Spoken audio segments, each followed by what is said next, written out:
ओम शांति। आज 15 अगस्त 2020 आज स्वाधीनता दिवस है। साकार बाबा का मधुर महावाक्य सुनेंगे। मीठे बाबा ने कहा है, मीठे बच्चे, कदम कदम पर जो होता है वह कल्याणकारी है। इस ड्रामा में सबसे अधिक कल्याण उनका होता है जो बाप की याद में रहते हैं। प्रश्न बाबा का, ड्रामा की किस नोंद को जानने वाले बच्चे अपार खुशी में रह सकते हैं? बाबा उत्तर में कहते हैं, जो जानते हैं कि ड्रामा अनुसार अब इस पुरानी दुनिया का विनाश होगा, नेचुरल कैलामिटीज भी होंगी, लेकिन हमारी राजधानी तो स्थापन होनी ही है। इसमें कोई कुछ कर नहीं सकता। बल अवस्थाएं नीचे ऊपर होती रहेंगी, कभी बहुत उमंग, कभी ठंडे ठार हो जाएंगे। इसमें मूंझना नहीं है। सभी आत्माओं का बाप भगवान उनको पढ़ा रहे हैं, इस खुशी में रहना है। आज का गीत है, महफिल में जल उठी समा परवानों के लिए। ओम शांति। मीठे मीठे नंबरवार पुरुषार्थ अनुसार चैतन्य परवानों को बाबा याद प्यार दे रहे हैं। तुम सब चैतन्य परवाने, बाप को समा भी कहते हैं, परंतु उनको जानते बिल्कुल नहीं है। समा कोई बड़ी नहीं, एक बिंदी है। किसकी भी बुद्धि में नहीं होगा कि हम आत्मा बिंदी है। हमारी आत्मा में सारा पाठ है। आत्मा और परमात्मा का नॉलेज और किसकी बुद्धि में नहीं है। तुम बच्चों को ही बाप ने आकर समझाया है, आत्मा का रियलाइजेशन दिया है। आगे यह पता नहीं था कि आत्मा क्या है, परमात्मा क्या है। इसलिए देहाभिमान के कारण बच्चों में भी मोह है, विकार भी बहुत है। भारत कितना ऊंच था, विकार का नाम भी नहीं था। वह था वाइसलेस भारत जब सत्युग था। अभी है विश्वास भारत। कोई भी मनुष्य ऐसे नहीं कहेंगे जैसे बाप समझाते हैं। आज से 5000 वर्ष पहले हमने इनको शिवालय बनाया था। मैंने ही शिवालय स्थापन किया था। शिव बाबा कहते हैं कि शिवालय स्थापन बाप ने किया था 5000 वर्ष पहले भी। कैसे, सो भी तुम अभी समझ रहे हो। तुम जानते हो कदम कदम पर जो होता है वो कल्याणकारी ही है। एक एक दिन जास्ती कल्याणकारी उनका है जो बाप को अच्छी रीति याद कर अपना भी कल्याण करते रहते हैं। यह ही कल्याणकारी पुरुषोत्तम बनने का युग। बाप की कितनी महिमा है। तुम जानते हो अभी सच्चा सच्चा भागवत चल रहा है। द्वापर में जब भक्ति मार्ग शुरू होता है तो पहले पहले तुम भी हीरों का लिंग बनाकर पूजा करते हो। सोमनाथ का मंदिर बनता है। अभी तुमको स्मृति आई है, हम जब पुजारी बने थे तब मंदिर बनाए थे, हीरे माणिक का बनाते थे। वह चित्र तो अभी मिल न सके। यहाँ तो यह लोग चांदी आदि का बनाकर पूजा करते हैं। ऐसे पुजारियों का भी मान देखो कितना है। शिव की पूजा तो सब करते हैं, लेकिन अव्यभिचारी पूजा तो है नहीं। परमात्मा का सही परिचय ही नहीं है। यह भी बच्चे जानते हैं, विनाश भी आने का है जरूर। तैयारियां हो रही है। क्या तैयारियां हो रही है? नेचुरल कैलामिटीज की भी ड्रामा में नोंद है। प्राकृतिक आपदाएं भी आएंगी। कोई कितना भी माथा मारे, तुम्हारी राजधानी तो स्थापन होनी ही है। कोई की भी ताकत नहीं जो इसमें कुछ कर सके, भले ही कितने विघ्न पड़े, लेकिन राजधानी तो स्थापन होनी ही है। नई दुनिया तो आएगा जरूर। बाकी अवस्थाएं तो नीचे ऊपर होंगी ही। यह है बहुत बड़ी कमाई। कभी तुम बहुत खुशी में अच्छे ख्यालात में रहेंगे, कभी ठंडे पड़ जाएंगे। यात्रा में भी नीचे ऊपर होते हैं, इसमें भी ऐसे होता है। कभी तो सुबह को उठ बाप को याद करने से बहुत खुशी होती है। ओहो, बाबा हमको पढ़ा रहे हैं, वंडर है। सभी आत्माओं का बाप भगवान हमको पढ़ा रहे हैं। उन्होंने फिर कृष्ण को भगवान समझ लिया है। सारी दुनिया में गीता का मान बहुत है, क्योंकि भगवान वाच है ना। परंतु यह किसको पता नहीं है कि भगवान किसको कहा जाता है। बल कितने भी पोजीशन वाले बड़े बड़े विद्वान पंडित आदि हैं, कहते भी हैं गॉड फादर को याद करते हैं, परंतु वह कब आया, क्या कर किया, यह सब भूल गए हैं। बाप सब बातें समझाते रहते हैं। ड्रामा में यह सब नूंद है। यह रावण राज्य फिर भी होगा और हमको आना पड़ेगा। रावण ही तुमको अज्ञान के घोर अंधेरे में सुला देते हैं। ज्ञान तो सिर्फ एक ज्ञान सागर ही बतलाते हैं जिससे सदगति होती है। सिवाय बाप की और कोई सदगति कर न सके। सर्व का सदगति दाता एक है। गीता का ज्ञान जो बाप ने सुनाया था वो फिर प्राय लोप हो गया। ऐसे नहीं, और ज्ञान कोई परंपरा चलाता है।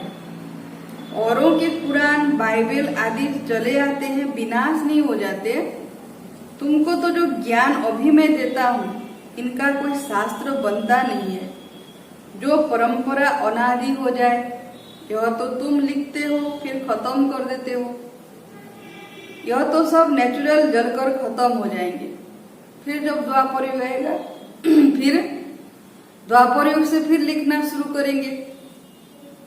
बाप ने कल पहले भी कहा था, अभी भी तुमको कह रहे हैं, यह ज्ञान तुमको मिलता है, फिर प्रारब्ध जाकर पाते हो, फिर इस ज्ञान की दरकार नहीं रहती। भक्ति मार्ग में सब शास्त्र हैं। बाबा तुमको कोई गीता पढ़कर नहीं सुनाते हैं, वह तो राज्यों की शिक्षा देते हैं, जिसका फिर भक्ति मार्ग में शास्त्र बनाते हैं तो अगड़म बगड़म कर देते हैं।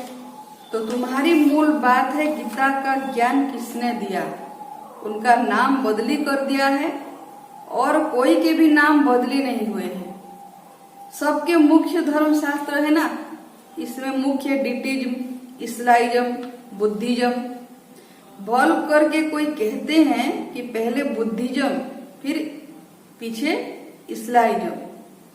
बोलो, इन बातों से गीता का कोई ताल्लुक नहीं है। हमारा तो काम है बाप से वर्षा लेने का। बाप कितना अच्छी रीति समझाते हैं। यह बड़ा झाड़ अच्छा है, जैसा फ्लावर वाच है, 3 ट्यूब्स निकलती है, कितना अच्छी सहज से बनाया हुआ झाड़ है। कोई भी झट समझ जाएंगे कि हम किस धर्म के हैं, हमारा धर्म किसने स्थापन किया। यह दयानंद, अरविंद घोष आदि तो अभी होकर गए हैं, वो लोग भी योग आदि सिखलाते हैं। है सब भक्ति, ज्ञान का तो नामो निशान नहीं। कितने बड़े बड़े टाइटल मिलते हैं, यह भी सब ड्रामा में नूंद है, फिर भी होगा 5000 वर्ष बाद। शुरू से लेकर यह चक्र कैसे चला है, फिर कैसे रिपीट होता रहता है, तुम जानते हो। अभी का प्रेजेंट फिर पास्ट हो फ्यूचर हो जाएगा, पास्ट प्रेजेंट फ्यूचर। जो पास्ट हो जाता है वह फिर फ्यूचर होता है।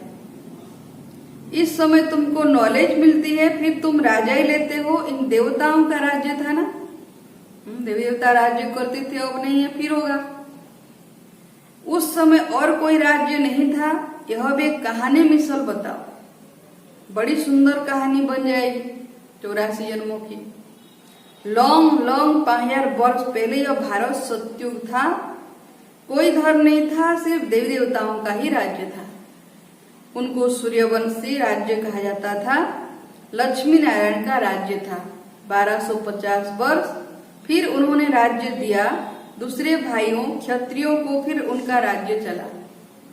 तुम समझा सकते हो कि बाप ने आकर पढ़ाया था, जो अच्छी रीति पढ़े और सूर्यवंशी बने, जो फेल हुए उनका नाम क्षत्रिय पड़ा, चंद्रवंशी। तो बाबा कहते जो फुल पास होंगे, अर्थात जो पूरा अच्छी रीति पढ़ेंगे, पुरुषार्थ करेंगे, तो सूर्यवंशी बनेंगे, और जो कम पुरुषार्थ वाले हैं, फेल हो जाएंगे, वो चंद्रवंशी में आएंगे। तो बाबा कहते हैं बाकी लड़ाई आदि की कोई बात नहीं है। बाबा कहते हैं बच्चे तुम मुझे याद करो, तो तुम्हारे विकर्म विनाश हो जाएंगे। तुम्हें विकारों पर जीत पानी है। बाप ने ऑर्डिनेंस निकाला है, जो काम पर जीत पाएंगे वही जगत जीत बनेंगे। पीछे आधा कल्प बाद फिर वाम मार्ग में गिरते हैं। उन्हों के भी चित्र है, सकल देवताओं की बनी हुई है। कैसे देवताएं विकार में जाते हैं, वाम मार्ग में जाते हैं, मंदिरों में भी है ना। राम राज्य रावण राज्य आधा आधा है, उनकी कहानी बेट बनानी चाहिए। फिर क्या हुआ, फिर क्या हुआ, यही सत्यनारायण की कहानी है। सत्य तो एक ही बाप है जो इस समय आकर सारे आदि मध्य अंत का तुमको नॉलेज दे रहे हैं, जो और कोई दे न सके। मनुष्य तो बाप को ही नहीं जानते। जिस ड्रामा में एक्टर है उनके क्रिएटर डायरेक्टर आदि को नहीं जानते, तो बाकी कौन जानेंगे। अभी तुमको बाप बताते हैं, ड्रामा अनुसार यह फिर भी ऐसे होगा। बाप आकर तुम बच्चों को फिर पढ़ाएंगे। यहाँ दूसरा कोई आ न सके। बाप कहते हैं मैं बच्चों को ही पढ़ाता हूँ, कोई नए को यहाँ बिठा नहीं सकते। इंद्रप्रस्थ की कहानी है ना, नीलम परी पुखराज परिणाम है ना। तुम्हारे में भी कोई हीरे जैसा रतन है। देखो रमेश ने ऐसी बात निकाली, प्रदर्शनी की, जो सबका विचार सागर मंथन हुआ, तो हीरे जैसा काम किया ना।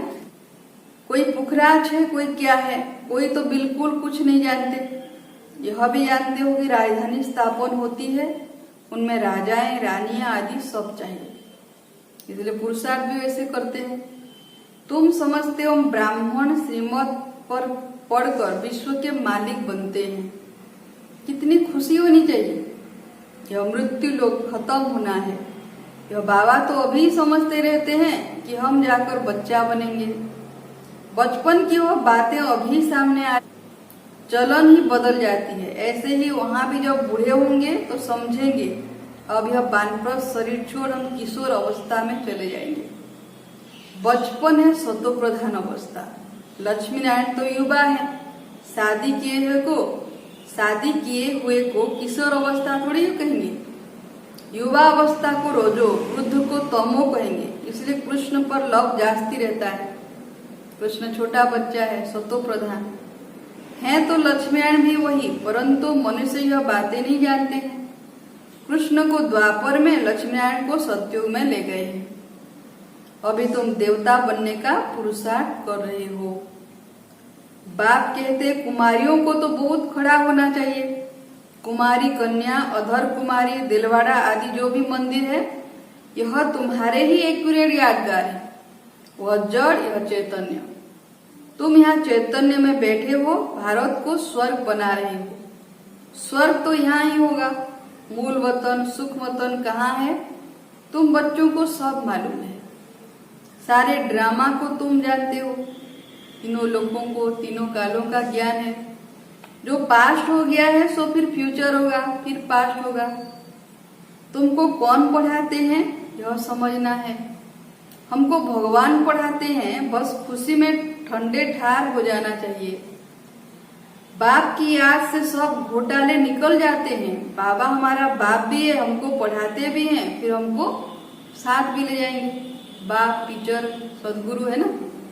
अपने को आत्मा समझ, परमात्मा बाप से ऐसी बातें करनी है। बाबा हमको अभी मालूम पड़ा है, ब्रह्मा और विष्णु का भी मालूम पड़ा है। विष्णु की नाभि से ब्रह्मा निकला, और विष्णु दिखाते हैं क्षीर सागर में, ब्रह्मा को सुख वतन में दिखाते हैं। तो बाबा कहते हैं कि ब्रह्मा की नाभि से विष्णु, विष्णु की नाभि से ब्रह्मा, क्योंकि ब्रह्मा ही विष्णु है, विष्णु ही फिर ब्रह्मा बनते हैं। ब्रह्मा को सुख वतन में दिखाते हैं, वास्तव में है यहाँ विष्णु तो वह राज्य करने वाला। अगर विष्णु से ब्रह्मा निकला तो जरूर राज्य भी करेगा। विष्णु की नाभि से निकला तो जैसे कि बच्चा हो गया। यह सब बातें बापेर समझाते हैं। ब्रह्मा ही 84 जन्म पूरे कर विष्णुपुरी के मालिक बनते हैं। यह बातें भी कोई पूरी रीति समझते नहीं है ना, यह बातें भी कोई पूरी रीति समझते नहीं है। तब तो वह खुशी का पारा नहीं चढ़ता। गोप गोपियां तो तुम हो, सत्युग में थोड़ी होंगे, वहां तो होंगे प्रिंस प्रिंसेस। गोप गोपियों का गोपी वल्लभ है ना, प्रजापिता ब्रह्मा है सबका बाप, और फिर सब आत्माओं का बाप है निराकार शिव। यह सब है मुख वंशावली। तुम सब बिके भाई बहन हो गए, क्रिमिनल आई हो न सके, इसमें ही माया हार खिलाती है। बाप कहते हैं अभी तक जो कुछ पढ़ा है उसे बुद्धि से भूल जाओ, मैं जो सुनाता हूँ वह पढ़ो। सीढ़ी तो बड़ी फर्स्ट क्लास है, 84 जन्म जिसमें दिखाया है। सारा मदार है एक बात पर, गीता का भगवान कौन, इसको सिद्ध करना है।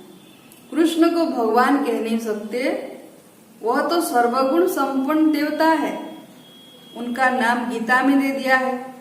सांवरा भी उनको बनाया है, फिर लक्ष्मी नारायण को भी सांवरा बना देते हैं, काला दिखाते हैं, कोई हिसाब किताब ही नहीं। रामचंद्र को भी काला कर देते हैं। बाप कहते काम गीता पर बैठने से सांवरा हुआ है, नाम करके एक का लिया जाता है। श्याम सुंदर श्री कृष्ण को दिखाते हैं, तुम सब ब्राह्मण हो, अभी तुम ज्ञान चिता पर बैठते हो, शूद्र काम चिता पर बैठे हैं। बाप कहते विचार सागर मंथन कर युक्तियां निकालो कि कैसे जगाए जो कुंभकर्ण की नींद में सोए हुए हैं अभी तक। जागेंगे भी ड्रामा अनुसार ना, जागेंगे भी ड्रामा अनुसार। ड्रामा बड़ा धीरे धीरे चलता है जो मिसल। अच्छा, मीठे मीठे सिकिलते बच्चों प्रति माता पिता बाप दादा का याद प्यार और गुड मॉर्निंग। रूहानी बाप की रूहानी बच्चों को नमस्ते। हम रूहानी बच्चों का भी रूहानी माता पिता बाप दादा को याद प्यार गुड मॉर्निंग, नमस्ते नमस्ते नमस्ते। धारणा के लिए मुख्य सार क्या धारण करेंगे? सदा इसी स्मृति में रहना है कि हम गोपी वल्लभ के गोप गोपियां हैं। इसी स्मृति से सदा खुशी का पारा चढ़ा रहे। गोपी वल्लभ है बाबा, और हम सब भी बच्चे गोप गोपियां। दूसरा है अभी तक जो कुछ पढ़ा है उसे बुद्धि से भूल, बाप जो सुनाते हैं वही पढ़ना है। हम भाई बहन है, इस स्मृति से क्रिमिनल आई को खत्म करना है, माया से हार नहीं खानी है।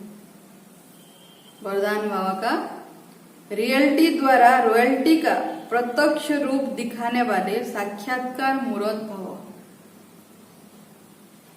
अभी ऐसा समय आएगा जब हर आत्मा प्रत्यक्ष रूप में अपनी रियलिटी द्वारा रॉयल्टी का साक्षात्कार कराएगी, अपने वास्तविक स्वरूप से अपने रॉयल्टी का साक्षात्कार कराएगी। प्रत्यक्षता के समय माला के मणके का नंबर और भविष्य राज्य का स्वरूप दोनों ही प्रत्यक्ष होंगे।